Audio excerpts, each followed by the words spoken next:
ஆன்மீக உறவுகள் அனைவருக்கும் வணக்கம். நாம் இன்னைக்கு பார்க்க போகிற பதிவு நாக சதுர்த்தி, நாகப்பஞ்சமி, கருட பஞ்சமி 16-17-8-2026. இந்த 2 நாளைக்கும் இந்த விசேஷமான நாள். நாகத்துக்கு உள்ள தோஷங்களை விளக்கக்கூடிய ஒரு அற்புதமான நாள். அதாவது புத்திர பாக்கியம் இல்லாதவங்க இந்த நாளில் வேண்டிக்கிட்டிங்கன்னா, அதாவது இங்கே வரணும் அப்படின்றது ஒரு கட்டாயம் கிடையாது. அங்கங்கே இருக்கக்கூடிய புத்துகள் இருக்கிற இடத்துல பால் ஊற்றி அன்னைக்கு வழிபடுறது நல்லது. நாக சிலைகள் இருக்கும், அந்த நாக சிலைகளுக்கு பால் ஊற்றி வணங்கலாம். ஏதாவது ஒரு இடத்துல உங்களுக்கு மன திருப்தியாக இருக்குது, எங்கே நமக்கு கும்பலான்னு தோணுதோ அந்த இடத்துல போய் நாக சிலைகளுக்கு இந்த நாக பஞ்சமி நாள், நாக சதுர்த்தி நாளையில் வணங்குறது வழக்கம். இருந்தாலும் நாக சதுர்த்தியில் ஞாயிற்றுக்கிழமை வர்றதுனால மாலையில் 4:30 to 6 மணி ராகு காலம். அந்த ராகு காலத்தில் நீங்கள் கண்டிப்பாக அந்த 4:30 to 6 உங்களுக்கு என்ன தோஷம் இருக்குது, கலசர தோஷம் இருக்குதா, ராகு தோஷம் இருக்குதா, கேது தோஷம் இருக்குதா, ராகு புத்தி நடக்குதா, கேது புத்தி நடக்குதா, புத்திர தோஷம் இருக்குதா, திருமண தடைகள் இருக்குதா, இந்த மாதிரி எத்தனை விதமான குறைகள் இருந்தாலும் அந்த குறைகளை நீங்கள் கண்டிப்பாக உங்கள் ஏரியாவில் உங்கள் இடத்துல பக்கத்துலேயே ஏதாவது ஒரு புத்து இருக்கும். அந்த புத்து இருக்கும், இல்லைன்னா ராகு கேது இருப்பாங்க, அங்கே கூட வழிபடலாம். கண்டிப்பாக இது ஏதாவது உங்களுக்கு டவுட்னா நம்ம கமெண்டில் கேளுங்க, நான் அதுக்கு நான் விளக்கம் சொல்கிறேன். கண்டிப்பாக நீங்களும் எல்லோரும் இந்த நாக தோஷத்துலேருந்தும் இந்த கேது தோஷத்துலேருந்தும் இதனால் பாதிக்கக்கூடிய ஒரு எந்த விதமான ஒரு கஷ்டங்கள் இருந்தாலும் அந்த கஷ்டங்களை விளக்கக்கூடிய ஒரு அற்புதமான நாளாக அந்த நாக சதுர்த்தி நாளை படைச்சிருக்காங்க. இதனால் இந்த தெய்வத்தை வணங்குறதுக்கு ஒரு முக்கியமான நாள், நாகத்தை வணங்குறதுக்கு ஒரு முக்கியமான நாள், அதனால் ஒரு அற்புதமான நாள். அதாவது ஞாயிற்றுக்கிழமை 4:30 to 6 மணி வரைக்கும் ராகு காலம். அந்த நேரத்தில் நீங்கள் வணங்கலாம்.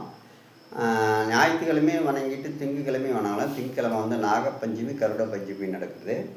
அந்த திங்கக்கிழமை 7:30 to 9 மணி, அதாவது காலையில் 7:30க்கு மேலே 9 மணிக்குள்ளே உங்களுடைய எந்த பிரச்சனை இருந்தாலும் சரி, எந்த ஒரு கஷ்டம் இருந்தாலும் சரி, அத்தனையும் சரியாகணும்னு சொல்லி நம்ம இடத்துல இருக்கக்கூடிய ராகுக்கு கேதுவுக்கோ பூஜை செஞ்சு பால் வார்த்து பூஜை பண்ணணும், பால் ஊற்றணும். அதே போல் உளுந்து கொள்ளு 27 வச்சு கும்பிட்டு எண்ணிக்கையோட 27 எண்ணிக்கணும்.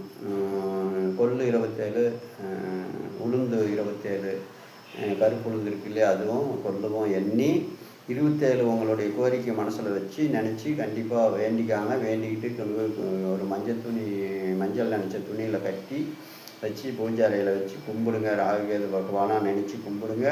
அவங்களுடைய தானியம் கண்டிப்பாக உங்களுடைய கோரிக்கை நிறைவேறுற வரைக்கும் அது வீட்டில் இருக்கட்டும். கோரிக்கை நிறைவேறின வெட்டி ஏதாவது ஒரு புத்து கோயிலில் கொண்டு போய் கொடுங்க, புத்தில் போடுங்க. அந்த மாதிரி அந்த கொண்டு உளுந்து உங்களுக்கு பரிகாரம். அப்படி இருக்கக்கூடிய ஒரு அற்புதமான நாள் தான் வரக்கூடிய ஞாயிறு, திங்கள் 2 நாள். ஞாயிற்றுக்கிழமை நாக சதுர்த்தி, திங்கக்கிழமை அதாவது ஆடி 32, 31, 32. அதே போல் 16-17-8-2026 இந்த தேதியில் நீங்கள் கண்டிப்பாக வணங்க வேண்டிய தெய்வம், உங்களை பிரச்சனை தீர்க்கக்கூடிய தெய்வம், உங்களுடைய கோரிக்கை நிறைவேற்றக்கூடிய தெய்வம் பாம்பு தெய்வம், அந்த ராகு கேது தெய்வம். அப்படியே ராகு கேதை நீங்கள் வணங்குறதுனால உங்களுடைய பிரச்சனைகளை அதாவது குறைஞ்சபட்சம் ஒரு 50%, 60% அது கண்டிப்பாக உங்களுடைய குறைகளிலிருந்து விலகிறதுக்கு உண்டான அற்புதமான நாளாக கருதி தான் இதை உலகம் முழுக்க ஆன்மீகங்கள் இந்த இந்துக்கள் இதை கொண்டாடுறாங்க, வணங்குறாங்க. அவங்களுடைய கஷ்டங்களை விளக்குது அப்படிங்கிற நம்பிக்கை, இந்த நம்பிக்கை இருக்கிறவங்க நம்பிக்கையோடு செஞ்சு பாருங்கள். கண்டிப்பாக உங்களுக்கு உங்களுடைய கோரிக்கை நிறைவேறும்.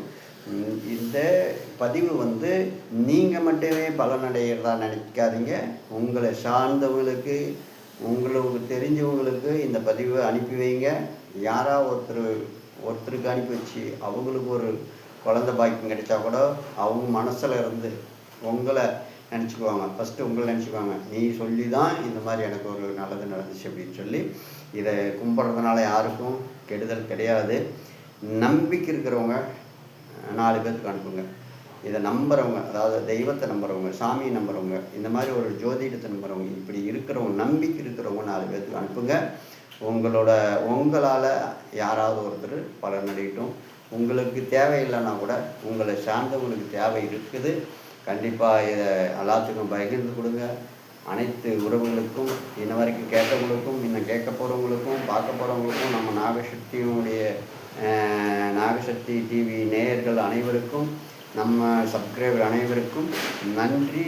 மீண்டும் ஒரு நல்ல பதிவுடன் சந்திப்போம். நாகசக்தியினுடைய பூஜையெல்லாம் நம்ம வீடியோவாக பண்ணி போடுவோம். உங்களால் முடிஞ்ச வரைக்கும் பகிர்ந்து கொள்ளுங்கள். நன்றி, வணக்கம். மீண்டும் சந்திப்போம். ஓம் சக்தி, நாகசக்தி.